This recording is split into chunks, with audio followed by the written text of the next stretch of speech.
Welcome to the Deep Dive. We are exploring the intense, converging pressures of the year. Right. From the stability of our essential infrastructure and the fight for digital security to, the geopolitical heat of global conflicts. And it's all playing out against the backdrop of this annual maximum logistical challenge. Exactly. It's the moment when all systems are just running red hot. It's an intersection point that really demands attention. We've synthesized a collection of recent developments that demonstrate both the inherent fragility of our systems, global and local. Where one component failure can just cascade across an entire region. Precisely. But also the remarkable resilience that's shown when individuals, communities, and large-scale enterprises are pushed to their absolute breaking point. Absolutely. Today, our mission is to unpack these elements by moving, seamlessly between the macro and the micro. We're looking at the stunning, record-breaking speed of a bridge rebuild that serves as a national template for institutional change. And we'll dive into the fraught debate over digital privacy and the retention of IP addresses. We'll analyze how great-powered geopolitics can physically cripple island nations thousands of miles away. And yes, we'll even explore the surprising economics and endurance of holiday cheer, right down to the price of a mug of mulled wine. You'll find there are some surprising facts and connections you might have missed. We're really sifting through what truly matters in this complex period of end-of-year strain. So where do we start? Okay, let's unpack this. If we want to understand stress, I think we need to look at the physical and logistical crunch points we are currently experiencing right now. As the consumer economy hits its annual maximum velocity? Yeah. If you've ordered anything in the last few weeks, you have participated in what is arguably the largest logistical undertaking on the planet. The machine is just running red hot. It really is. And we're seeing this massive, truly unprecedented surge in package volume leading up to the holidays. The scale is. It's almost impossible to grasp, really. And it provides a stark reminder of the infrastructure required to support modern consumer habits. So what are we talking about in terms of numbers? Well, consider the figures from a major player like DHL. They have reported handling up to 13 million packages. 13 million? In a single day. In a single day. Wow. How does that compare to their baseline activity? Well, that's what puts it into context perfectly. That single-day figure is nearly double the average daily shipment volume across their network in Germany. Double? Yeah, which typically sits around 6.7 million shipments. So this isn't just, a 10% increase. No, it's an exponential spike. It requires a temporary doubling of capacity, both mechanical and, crucially, human labor. We call this period Starkwerker, or peak volume traffic. And it's less of a gentle rise and more of a vertical cliff of demand. That's a great way to put it. And that's where the human element comes in. We're not talking about algorithms here. We're talking about immense physical demands on the package deliverers. The final link in this colossal chain. Exactly. We had a really compelling profile of a 27-year-old worker, I think his name was Paul Kattner, operating in Ottorf Aquila. And it just vividly captures this reality. What does his day look like when the volume spikes this intensely? His routine is relentless. The work is physically taxing, often requiring immense stamina and just sheer brute strength. I can imagine. Kattner described it perfectly. He said, imagine loading and unloading packages all day, dealing with heavy items like bulk dog food bags. Oh, yeah. Those can be heavy. That can weigh up to 30 kilograms each, repeatedly in and out of the vehicle. All day. All day. He noted quite rightly that it is a job where you definitely can't be a couch potato. I'll bet. And there's a mental discipline to that too, right? Just maintaining that pace, knowing the next stop is only seconds away and the truck needs to be empty by the end of the shift. It's profound. And that intensity isn't just on the roads. No, it's inside the vast logistical facilities too. We've seen images of these massive, almost cathedral-like sorting centers, like the one in Nora, Thuringia, which handles hundreds of thousands of packages every 24 hours. So what are the workers seeing in those centers right now? What kind of stuff is moving through? Well, those centers function as a clear window into the modern consumer mind. The workers are constantly amazed by the variety of items being shipped. It's not the predictable small goods of years past. Right. The conveyors are carrying strange, novel, and often very bulky items. You have pre-decorated Christmas trees that have to arrive on time, e-scooters, exercise equipment. You can order a pre-decorated tree. Apparently so. and a constant stream of other novel surprises. It illustrates both the tremendous freedom of modern consumption — you can order literally anything from anywhere — and the massive, often unseen effort required to fulfill those desires. So if the peak season is this intensely demanding year after year, Mm-hmm. the so what here has to involve the labor force, right? Absolutely. Does this consistent stark worker workload translate into broader labor negotiations? Well, what's fascinating here is how the scale of this annual surge reinforces the crucial, yet often invisible, labor required to maintain modern consumer logistics. And the unions must be noticing this. Oh, absolutely. Labor unions, particularly Verdi, are increasingly raising concerns about the mounting workload across all providers, not just one company. Because when the peak season demands doubling your effort for 6 weeks straight, it's not the same job anymore. Exactly. It changes the fundamental nature of the job from a manageable delivery route to an endurance challenge. And that places immense structural pressure on labor negotiations. It does. The conversation shifts from just wages to demanding operational changes and fair compensation that accounts for the physical toll of consistently handling these extremely heavy, high-volume loads. So this heavy, physically demanding work is a core structural component of the modern consumer economy. And when that structure strains this visibly, labor inevitably pushes back for recognition and sustainability. We've talked about logistical strain on labor, but let's shift to structural strain, the actual concrete and steel that holds the country together. A very different kind of pressure. The Ramadale Bridge story is a remarkable, if expensive, example of infrastructure hitting a catastrophic crisis point. And then being rebuilt with just astonishing speed. It was a shocking failure, wasn't it? Yeah, It served as a massive alarm bell for the country. it really did. The catalyst was the sudden closure of the bridge over the A45 near Ludenscheid 4 years ago.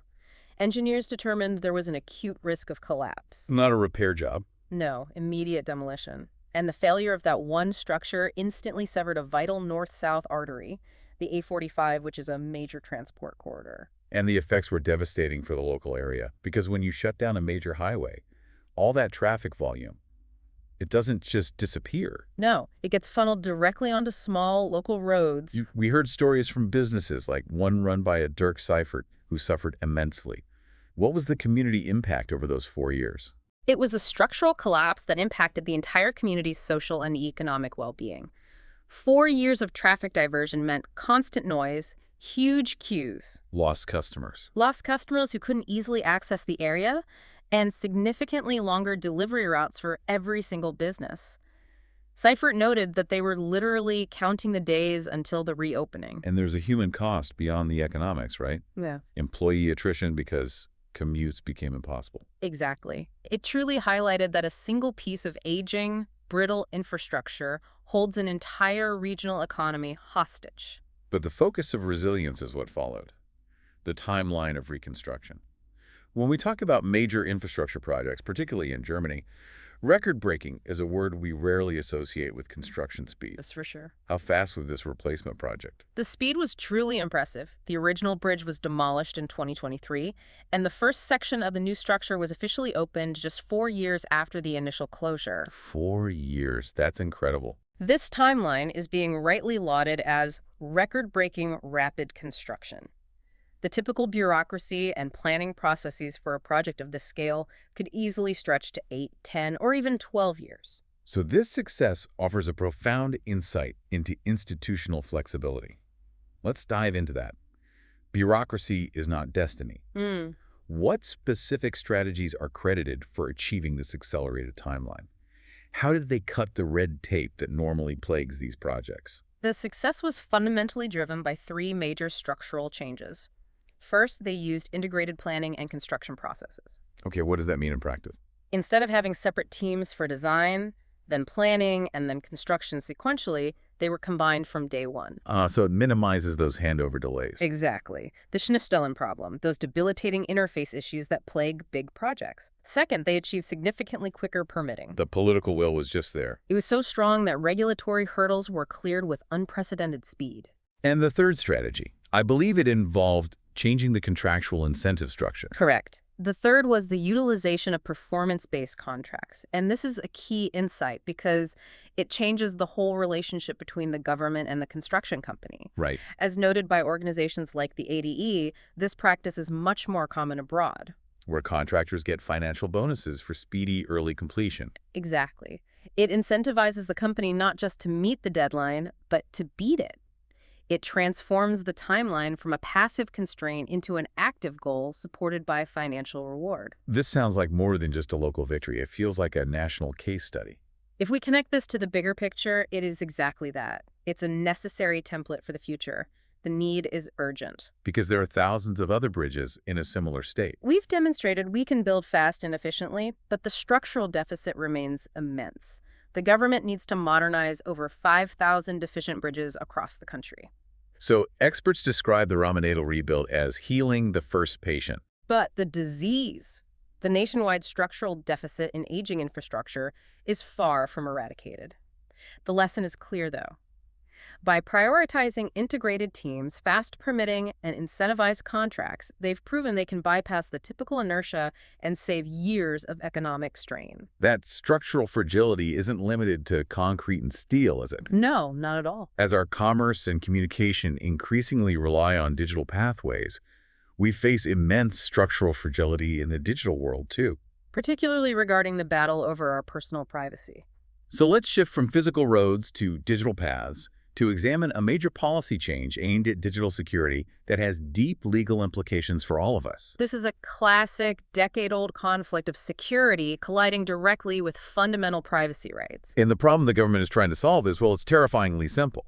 It is. Criminals committing serious online offenses, particularly heinous crimes like child pornography, often escape detection because their unique digital identifiers, their IP addresses, are dynamic. They change. They change frequently, sometimes hourly, causing digital trails to quickly disappear. So the perpetrator commits the crime, logs off, and by the time investigators get a warrant or a lead, the crucial connecting data is already gone. Or even worse, it's been reassigned to a completely innocent person. What is the specific solution the Federal Ministry of Justice has now finalized in its draft law? The Justice Ministry has finalized a draft law requiring internet providers to store the IP addresses of smartphones and computers for a period of 3 months. 3 months. That period is intended to give investigators the necessary window to match the digital activity, the criminal action, to the specific device or person that was assigned that address at that moment. The goal is to successfully trace the absender address, the sender's address. And this draft is expected to pass the Bundestag in the spring. That's the expectation. It would be a major legislative victory for security advocates. Okay, let's define that core concept simply. We keep referring to the IP address.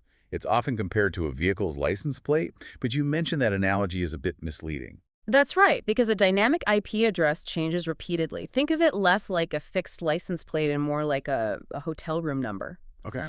When you log onto the internet, the provider assigns your computer a temporary dynamic IP address. That's your room number. It changes frequently. So investigators might know criminal activity originated from room 301 at 4:15 p.m. last Tuesday. Right. But without the mandatory retention, they can't know which specific gust, which person or device was assigned room 301 at that exact moment. And this law forces the provider to hold on to that temporary room-to-guest assignment data for 3 months. But that's the idea. But mandatory data retention has been a legal minefield for years. Previous attempts at similar policies have been struck down, right, by the Federal Constitutional Court and the European Court of Justice. They have, famously so. So how does the new draft law attempt to avoid the legal failures of the past? What safeguards are in place? Well, the ministry is emphatic that they have learned from those previous comprehensive legal failures. The old laws were struck down because they involved indiscriminate mass surveillance. Leading to the potential creation of comprehensive movement and communication profiles. Exactly. To avoid that, the new law imposes 2 very strict conditions for access. First, investigators must possess a concrete initial suspicion of a specific crime. To prevent phishing expeditions. Right. And second, the data must be deemed absolutely necessary for the investigation of that specific crime. The framework, they argue, transforms it from mass surveillance into a targeted investigative tool. But the real legal danger zone in previous rulings has always been the potential for logging communication habits or creating movement profiles. What's specific data types are explicitly excluded from storage in this new draft to address those fundamental privacy concerns. And this is the crux of their legal defense for the law, and it's a critical detail. The draft explicitly does not require the storage of location data. Okay, that's big. Removing this element is intended to prevent the creation of movement profiles entirely, which was one of the biggest issues cited by the courts. And traffic data. Furthermore, the law does not require the storage of traffic data. This means they are not logging the content of communications, or who communicated with whom, or for how long. They're only storing the IP address assignment data to match a device to a time. And they believe that limitation is what makes the law legally sound. It seems like you're walking a very fine line. The ECJ, in its own rulings, did leave open some narrow possibilities for targeted IP address retention for serious crimes. It did. But given the history, what is the level of legal uncertainty surrounding this new proposal? The legal uncertainty remains deep, despite the ministry's projection of confidence. The courts have set an extremely high bar for fundamental digital rights. And they're trying to exploit those narrow openings left by the ECJ. Precisely, by making the retention limited in scope and time. However, privacy advocacy groups are highly mobilized against any form of retention. So a legal challenge is almost guaranteed. It's considered highly likely the moment this law passes. The implication is that the fate of this critical piece of digital security legislation will ultimately rest, once again, with the highest courts. That battle over our digital paths is a great analogy for the pressure we're seeing across all interconnected systems. The structural deficit of our bridges is mirrored by the structural fragility of our digital rights. So let's widen the lens. The physical logistics of shipping packages are immense, but the logistics of global tension are far more costly. How does a tariff dispute in Washington translate immediately into a price hike for a listener buying a toy in Minnesota? That is the essential puzzle of modern geopolitics, isn't it? The U.S. administration's tariff policy over the last few years has certainly reshaped the global trade landscape. And from the narrow perspective of the U.S. Treasury, it has been successful in one specific metric. Right. It's generated approximately $230 billion in revenue for the national coffers so far. That number sounds impressive, like a clear victory. But the cost of generating that revenue doesn't just materialize out of thin air. No, it doesn't. Who is actually shouldering the burden of that $230 billion? Well, the economic consensus is quite clear on this. American companies, and ultimately American consumers, have largely borne the costs through higher prices. A tariff is essentially an import tax. And that tax has to be absorbed somewhere in the supply chain.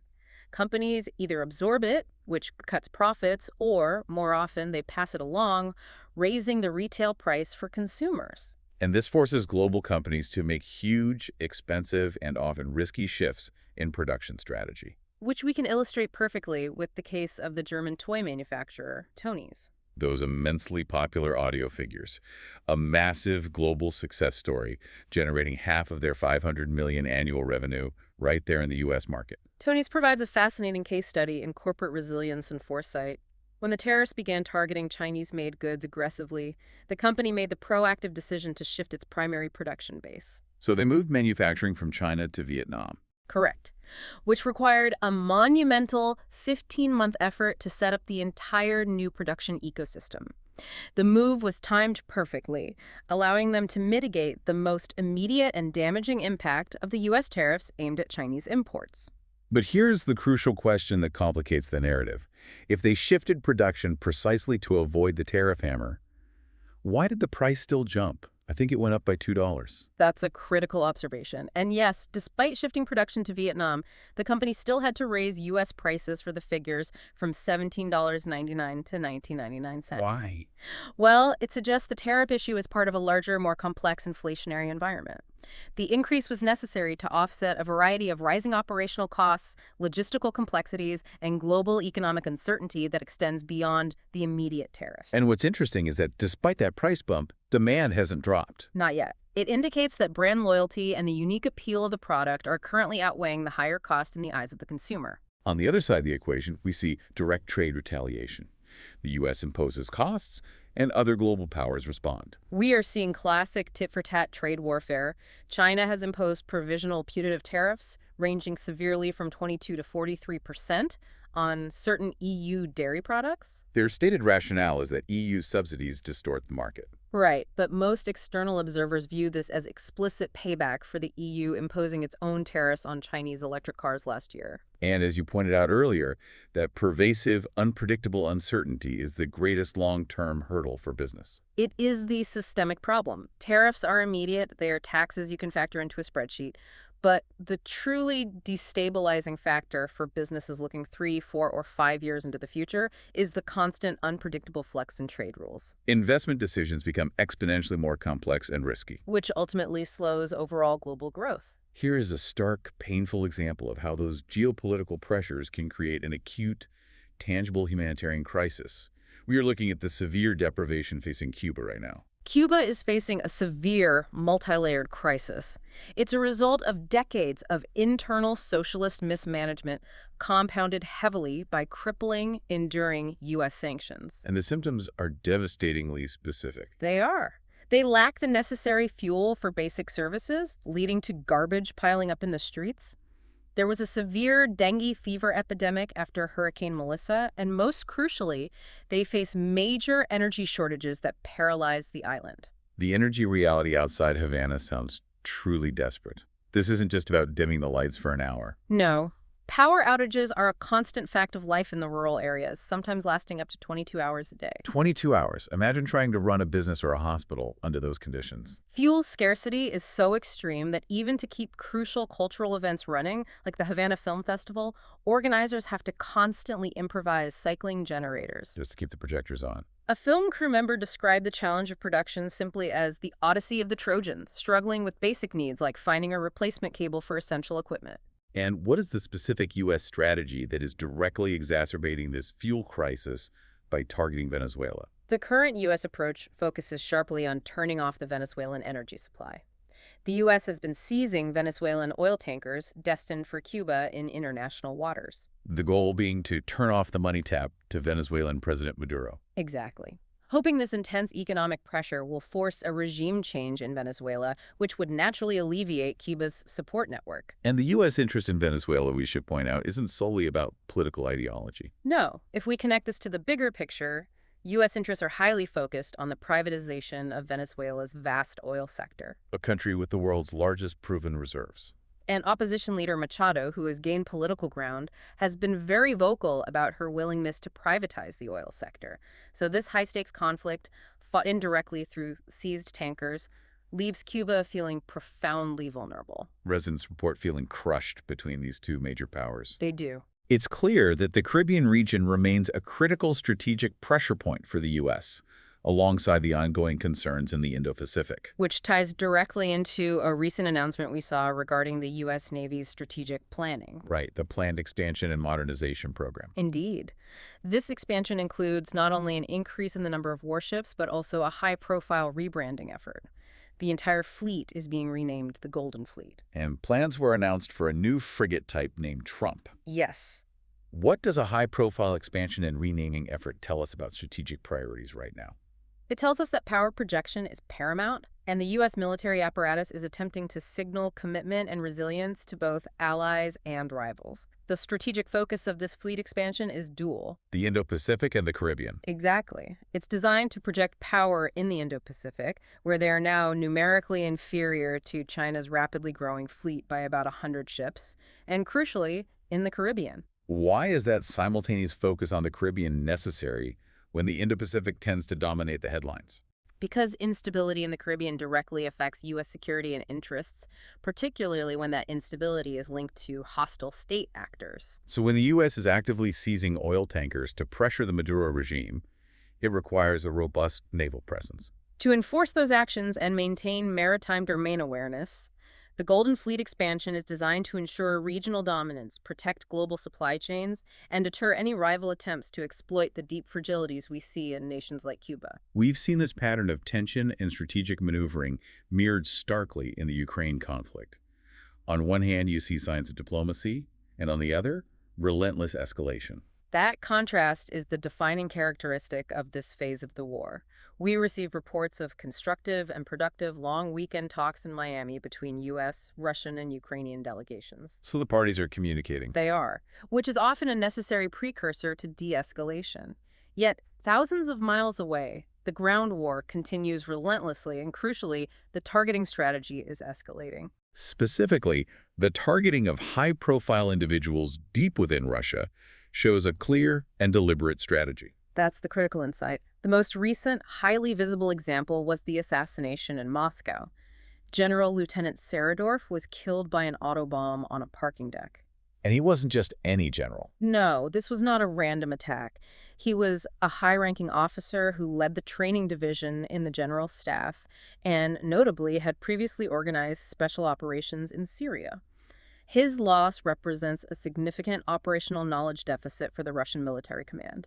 And Russian authorities are investigating, but the suspicion points strongly to a specific pattern of targeting. Yes, they're focused on the possibility that the attack was organized by the Ukrainian SPU Secret Service. This follows a clear, escalating pattern of targeting high-ranking military leaders in the Russian capital. There have been others. The SPU previously claimed responsibility for assassinating another general in Moscow almost exactly a year ago, using a bomb on an electric scooter. And another general was killed by an explosion in a car back in April. This series of events demonstrates his increasing capability and willingness to project power into the most secure parts of Russia. It does. So, if we look at this pattern of deep penetration, high-profile attacks, what is the central strategic message being sent by the Ukrainian side, especially when negotiations are happening? Observers interpret this as a strategic, deliberate show of strength designed to frame the negotiation talks.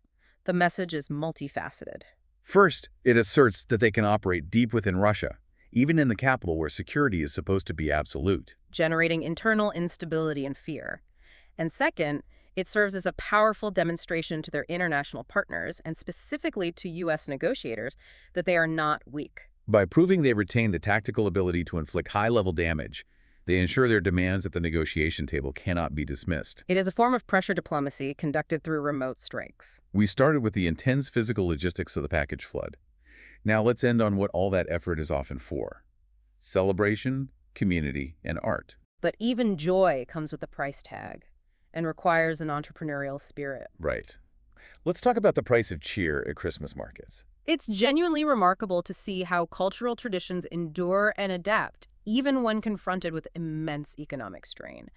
Despite general economic difficulties, German Christmas markets saw extremely high attendance this year. Particularly strong on weekdays in the late afternoon. Right.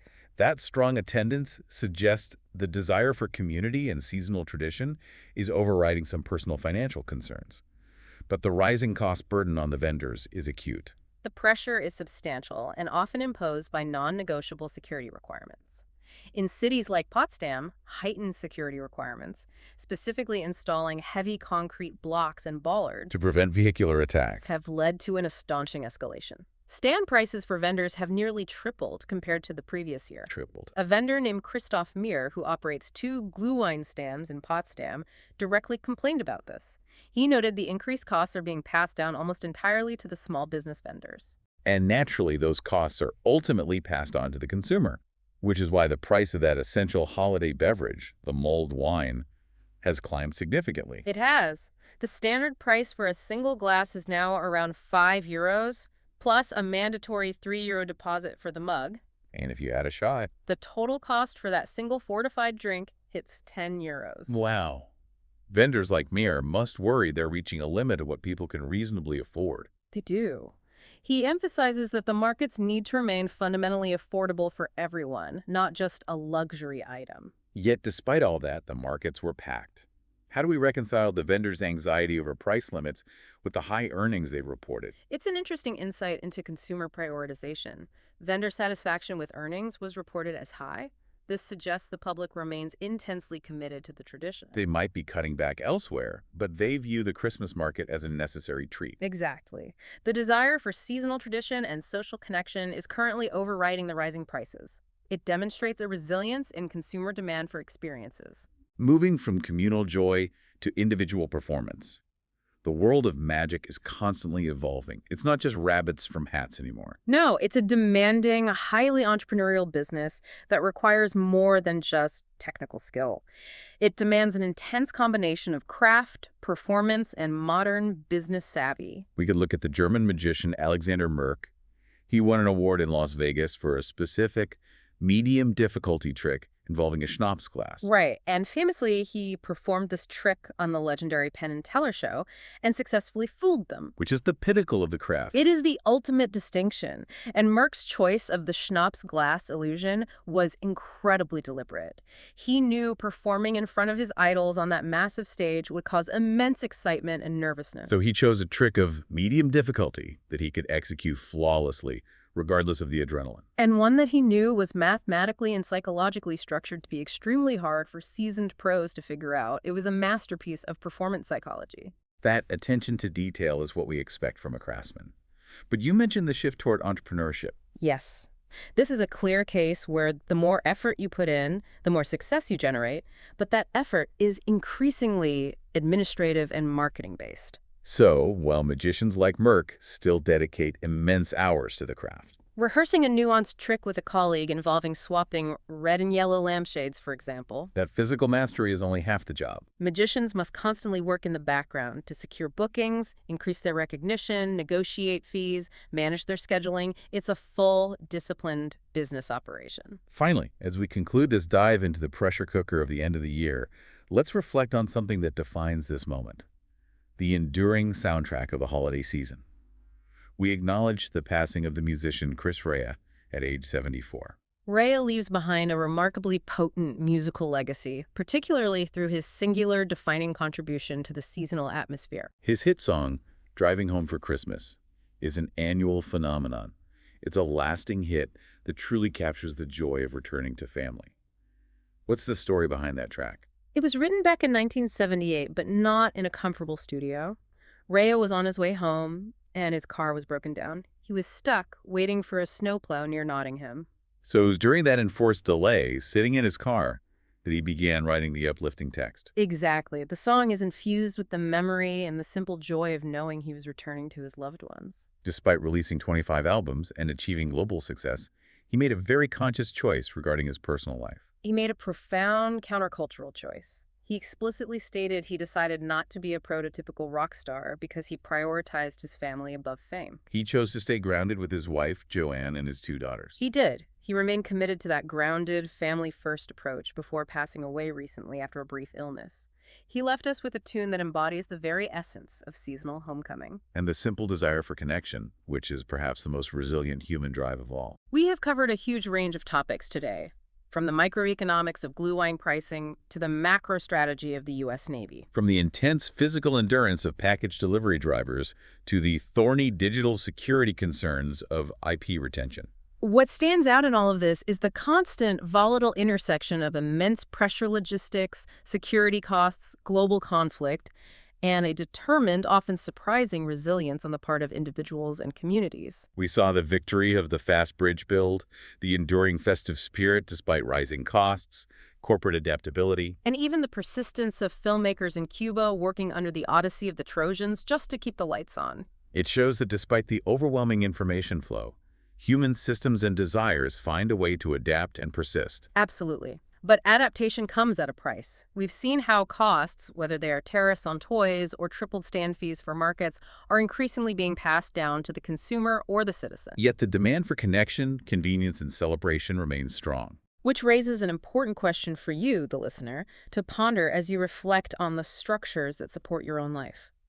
We saw that despite €10 mulled wine and a $2 tariff increase on toys, people still pay. We've seen that 4 years of traffic diversion didn't break Ludenscheid. But what cost? What specific compromise to digital privacy or what length of a power outage in Cuba will finally make the modern consumer or citizen say, this system is no longer working for me? Something for you to ponder as you continue your own journey through a world under pressure.